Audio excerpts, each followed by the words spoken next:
PTI दौर में सरकारी सोशल मीडिया टीमों के जरिए प्रोपेगेंडा का इंकशाफ, सोशल मीडिया पर चेयरमैन पीटीआई का तशख़्ख़ुस उजागर करने का मंसूबा बनाया गया। सरकारी वसाइल से पीटीआई क़यादत की तशहीर और इदारों के खिलाफ झूठ फैलाया गया। मुखालफिन की किरदार कुशी के लिए सरकारी वसाइल का बेदरीग इस्तेमाल किया गया। सालाना तरक्याती प्रोग्राम की आड़ में पीटीआई का बयानिया फैलाया गया। जाली सोशल मीडिया टीमें झूठ फैलाने के लिए इस्तेमाल की गई। पीटीआई के सियासी मकासद के लिए जाली अकाउंट्स इस्तेमाल हुए। प्रोपेगेंडा अकाउंट्स के फॉलोअर्स सरकारी वसाइल से बढ़ाए गए। सोशल मीडिया टीमों की तनख्वाह सरकारी खजाने से अदा की गई। सोशल मीडिया अकाउंट्स नौमई वाकयात के तनाजुर में इश्ताल दिलाने के लिए भी इस्तेमाल हुए। पीटीआई सोशल मीडिया अकाउंट से फौजी तंसीबात पर हमलों के लिए उकसाया गया। पीटीआई के दौर में सरकारी सोशल मीडिया टीमों के जरिए प्रोपेगेंडा का इंकशाफ हुआ है। सोशल मीडिया पर चेयरमैन पीटीआई का तशख़्ख़ुस उजागर करने का मंसूबा बनाया गया।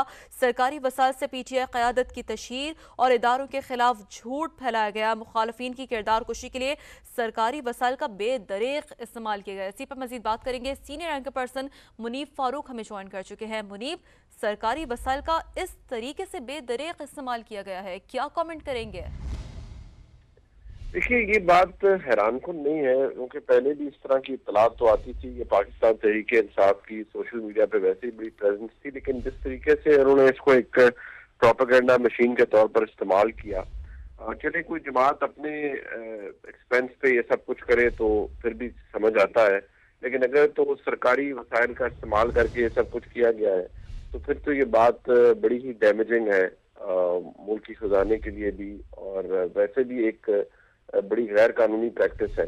और जिस तरह से चले किसी एक फर्द की तशहीर तो अलग बात है, लेकिन अगर उससे सियासी मुखालफिन को निशाना बनाया जाए और उससे ऐसा प्रोपेगेंडा किया जाए जिससे मुल्क को नुकसान पहुंचे या मुल्क के तशख़्ख़ुस को नुकसान पहुंचे, तो वो तो बड़ी अलार्मिंग बात है। और बदकिस्मती से पाकिस्तान तहरीक-ए-इंसाफ के दौर के अंदर सोशल मीडिया को जिस तरीके से इस्तेमाल किया गया, या अगर मैं ये कहूँ कि उस पूरे दौर के अंदर जिस तरह से बहुत से लोगों को इन्वेंट किया गया ये काम करने के लिए कि वो एक मखसूस नैरेटिव को तक़वियत दें, उस बयानिया को उठाएं, किसी एक शख्सियत को अहमियत दें और बाकी लोगों की तस्दील करें, तो ये काम तो हमें नजर भी आता था। लेकिन उसकी कलाई अब खुल रही है, उसकी डिटेल्स अब सामने आ रही हैं, और मैं समझता हूँ कि अगर तहकीकात हो रही है तो फिर कानून के मुताबिक तहकीकात होनी चाहिए, और अगर जो भी शख्सियात इसमें मुलव्वस हैं उनके खिलाफ ज़ाब्ते के तौर पर बाज़ाब्ता कार्रवाई होनी चाहिए।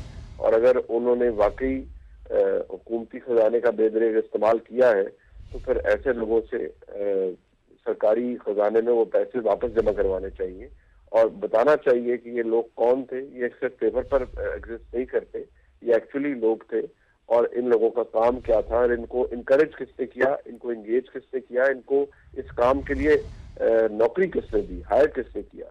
अगर खैबर पख्तूनख्वा के अंदर ये हुआ है तो फिर जिम्मेदारान के नाम सामने आने चाहिए।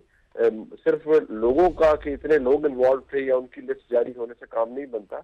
जो लोग इनको हायर करने में इन्वॉल्व थे उनके नाम सामने आने चाहिए और लोगों को बताना चाहिए कि कौन लोग ऐसे थे बिल्कुल मुनीब, यकीनी तौर पर जिम्मेदारान के जो नाम है वो सामने आने चाहिए। बहुत शुक्रिया, आपने अपना एनालिसिस समा के नाज़रीन के सामने रखा।